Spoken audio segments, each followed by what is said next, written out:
Back to bulletin. తెలంగాణలో వ్యవసాయ రంగాన్ని కాపాడుకుంటామన్నారు డిప్యూటీ సీఎం భట్టి విక్రమార్క. రైతు భరోసా పథకం అమలు కోసం ఉమ్మడి 10 జిల్లాల్లో పర్యటించి విధి విధానాలు రూపొందించినట్లుగా వెల్లడించారు. త్వరలో పూర్తిస్థాయి బడ్జెట్ను ప్రవేశపెడతామని స్పష్టం చేశారు. రైతులకు పెట్టుబడి సాయం కింద రైతు భరోసా అందజేస్తామన్నారు డిప్యూటీ సీఎం భట్టి విక్రమార్క. ఖమ్మం జిల్లా కలెక్టరేట్లో నిర్వహించిన రైతు భరోసా పథకం ప్రజాభిప్రాయ సేకరణలో ఆయన మాట్లాడారు. కాంగ్రెస్ ప్రభుత్వం ఎన్నికల హామీలను దృఢ సంకల్పంతో అమలు చేస్తోందన్నారు. తెలంగాణలోని అన్ని ప్రాంతాల నుంచి అభిప్రాయాలు సేకరిస్తామని డిప్యూటీ సీఎం భట్టి చెప్పారు.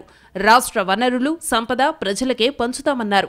రైతు బంధు పేరుతో ఒకేసారి నిధులు విడుదల చేశామని గుర్తు చేశారు. త్వరలోనే తెలంగాణ బడ్జెట్ను ప్రవేశపెడతామన్నారు డిప్యూటీ సీఎం భట్టి.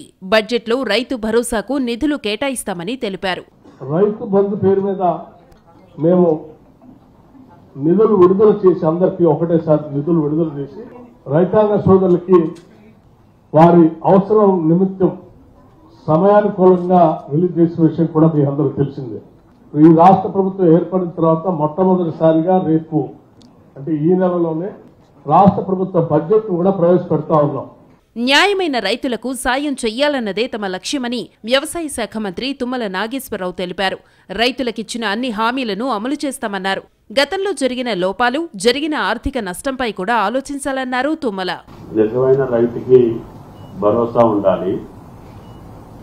అటువంటి సూచనలు రైతు కానిటువంటి పెద్దల దగ్గర నుంచి కూడా రాష్ట్రంలో దీని మీద ఒక అభిప్రాయం సేకరించి చిన్న సన్నకారు రైతులకి చేయూతనిచ్చేటటువంటి భరోసా 10 జిల్లాల రైతుల యొక్క మనోభావాలు తెలుసుకున్న తర్వాతనే ప్రభుత్వం నిర్ణయం ఉంటుంది.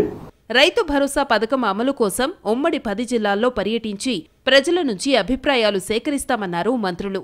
ఆ తరువాతే విధి విధానాలు రూపొందిస్తామని వెల్లడించారు.